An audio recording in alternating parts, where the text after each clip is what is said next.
हे साईं अची वियो आहे दरिया खान रिकॉर्डिंग जे लाइ असांजो साथी पिरी प्यारो दोस्त खलील आरिफ सूमरो। खलील आरिफ माना तूं दरिया खान जे हवाले थिए न? हाँ भाइटियो पको आई पोइ माना तव्हां वरी आयो बि ख़िलाफ़ मुंहिंजे। हाँ छा था सम्झो?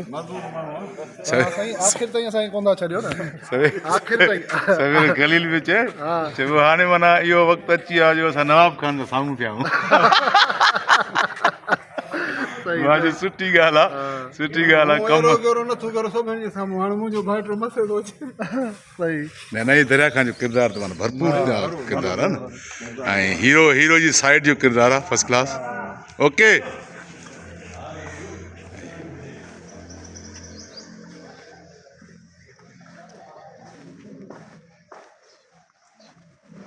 हे अची वियो वॾो बाबू, वॾो बाबू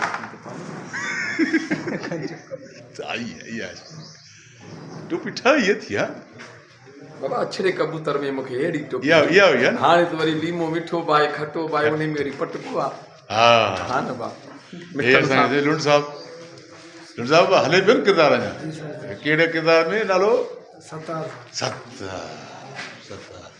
हे असांजो आसिफ कीरो नई एंट्री आहे दरिया खान वारी साइड जी। हा न भाई सालू साहब हे दरिया खान जी साइड जो आहे न? नवाब खान मुंहिंजी साइड जो? ओ नो बाबा हे जेको ॿधी असगर चौधरी तशदुद कयोसि ॾाकण में तव्हांजो माण्हू आहे न बाबा। अच्छा सही ज़बरदस्त।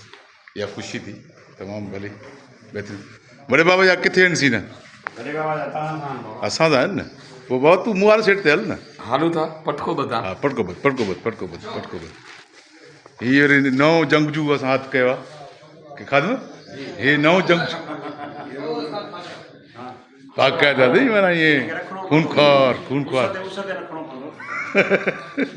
पोइ छा थींदो? पची रास थींदो।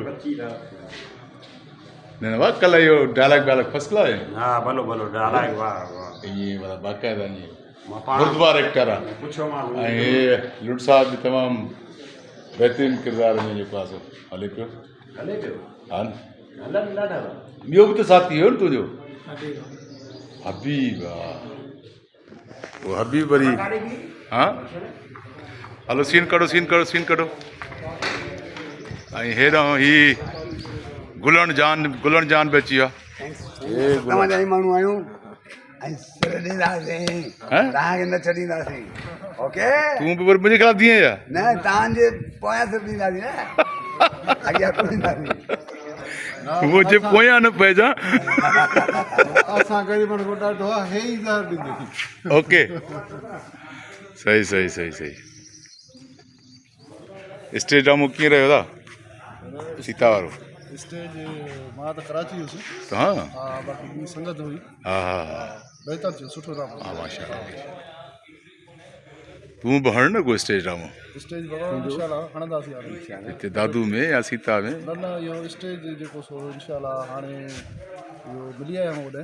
हा बसि कहाणी हिकु ॿ हथु करे ऐं पास कराए कंदासीं इंशाल्लाह। दादू हा या जोही में कर, जोही बि सुठो शहर आहे। जोही आहे दादू आहे खलील आरिफ पेठो आर्ट काउंसिल आहे न। हा त उन हवाले सां असांखे हर सहूलियत आहे न त इंशाल्लाह दादू में कंदासीं। हाल ठहियल आहे सुठो जेको कयोसीं जोगी जॻह हा बहितरीनु हाल ठहियल। ऐं इहो ड्रामो माशाल्लाह कामयाबु वियो। जोगी जाॻायोसि बहितरीनु ड्रामो हुयो। हुन में निसार साहिबु सुठो किरदारु निभायो। अब्बास सभिनी खे सुठो कयो।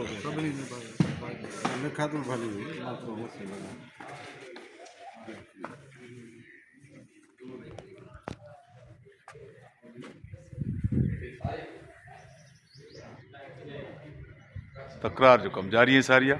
हा साईं तकरार माशाल्लाह सुठो पियो थो हले। हा व्यूअरशिप या ॾाढो ज़बरदस्त पियो थो हले।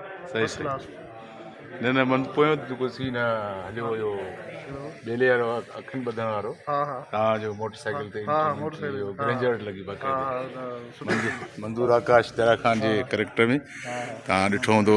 पोइ एपिसोड में जेको मूसा खे अखियूं ॿधी ऐं मारण जी कोशिशि कयां थो पोइ हे अची थो वञे विच में ऐं बाक़ाइदा सहाफ़ती ज़िम्मेवारियूं थो निभाए थी। मोबाइल ते रिकॉर्ड करे छॾियो त माण्हू ॾेखार थो मारे। बहितरीनु माशाल्लाह कट्ठे आहियूं ज़बरदस्त thank you so much thank U